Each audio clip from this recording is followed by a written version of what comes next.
Friends welcome to our channel. ఈ రోజు వచ్చేసి సింపుల్ గా టేస్టీగా పూర్ణం ఎలా ప్రిపేర్ చేయాలో చూపిస్తారండి। పూర్ణం అంటేనే మాక్సిమం అందరం కూడా దోస పిండితో లేకపోతే మినప్పిండితో అయితే చేస్తూ ఉంటామండి। ఇవి ఏమీ కూడా లేకుండా సింపుల్ గా టేస్టీగా అప్పటికప్పుడు మైదా పిండితో ఎలా ప్రిపేర్ చేయాలో చూపిస్తారండి। ముందుగా అయితే ఒక కప్ అయితే పచ్చనగపప్పు తీసుకొని నీట్ గా ఒక 3 టైమ్స్ దాకా కూడా వాష్ చేసుకొని ఒక హాఫ్ అన్ అవర్ ముందుగానే నాననివ్వండి। ఇప్పుడు ఈ నానిన పచ్చనగపప్పుని ప్రెషర్ కుక్కర్ లోకి తీసుకొని ఒక గ్లాస్ పచ్చనగపప్పులకి ఒక 3 గ్లాస్ దాకా వాటర్ అయితే కరెక్ట్ గా పర్ఫెక్ట్ గా సరిపోతుందండి।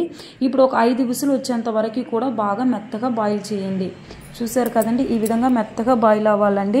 అప్పుడే పచ్చనగపప్పు అనేది మెత్తగా ఉంటేనే మనం ఉండలు చేసేటప్పటికి టేస్ట్ అనేది చాలా బాగుంటుందండి। ఈ విధంగా మెత్తగా అయిపోయిన తర్వాత పూర్తిగా చల్లారనిచ్చి వాటర్ అంతా కూడా ఉంపేసేసి మిక్సీ జార్లకి అయితే తీసేసుకోండి। ఒక గ్లాస్ పచ్చనగపప్పులకి ఒక గ్లాస్ బెల్లం అయితే కరెక్ట్ గా సరిపోతుందండి।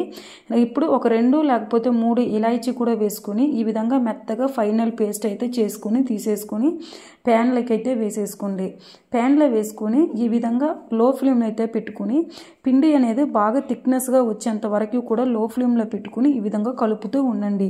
దీంట్లో ఉండే వాటర్ అంతా కూడా పోయి చూసారు కదండి, ఈ విధంగా చిక్కగా వచ్చేంత వరకు కూడా ఫ్రై అయిన తర్వాత ఇప్పుడు ఈ విధంగా పిండినంతా కూడా తీసుకుని చల్లారిన తర్వాత ఈ విధంగా ముద్దలైతే చేసేసుకుని పక్కన ఉంచండి।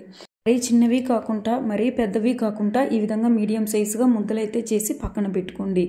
ఇప్పుడు ఒక కప్పు మైదా పిండి అయితే తీసుకున్నానండి। ఒక కప్పు మైదా పిండిలకి ఒక 1/4 టేబుల్ స్పూన్ దాకా సాల్ట్ వేసుకోండి। అంటే లైట్గా టేస్ట్ అనేది కొంచెం బాగుంటుందండి, సో అందుకోసమే సాల్ట్ అనేది వేసేదండి।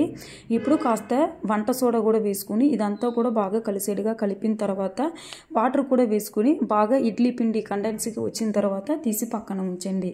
ఇప్పుడు ప్యాన్ పెట్టుకొని తగినంత ఆయిల్ వేసుకుని ఆయిల్ అనేది బాగా హీట్ అయిన తర్వాత మనం ముందుగా చేసి పెట్టుకున్న ఉండలంతా కూడా ఈ మైదా పిండిలంతా కూడా ముంచుకొని ఒక్కొక్కటి వేసుకోండి। మీకు స్పూన్లో వేయడం ఇష్టం లేకపోతే చేత్తైనా వేసుకోవచ్చండి। వేసుకొని బాగా హై ఫ్లేమ్లో అయితే పెట్టుకొని బాగా ముందు వెనకాల తిప్పుకుంటూ లో ఫ్లేమ్లో అయితే పెట్టుకొని బాగా లోపల ఉండే పిండి అంతా కూడా బాగా ఉడికేట్టుగా బాగా ఫ్రై చేయండి।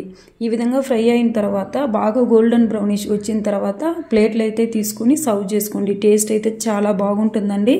నా వీడియో నచ్చితే తప్పకుండా లైక్ చేయండి, షేర్ చేయండి, సబ్స్క్రైబ్ చేయడం మాత్రం మర్చిపోవద్దండి। సబ్స్క్రైబ్ కూడా చేసేయండి। Bye bye.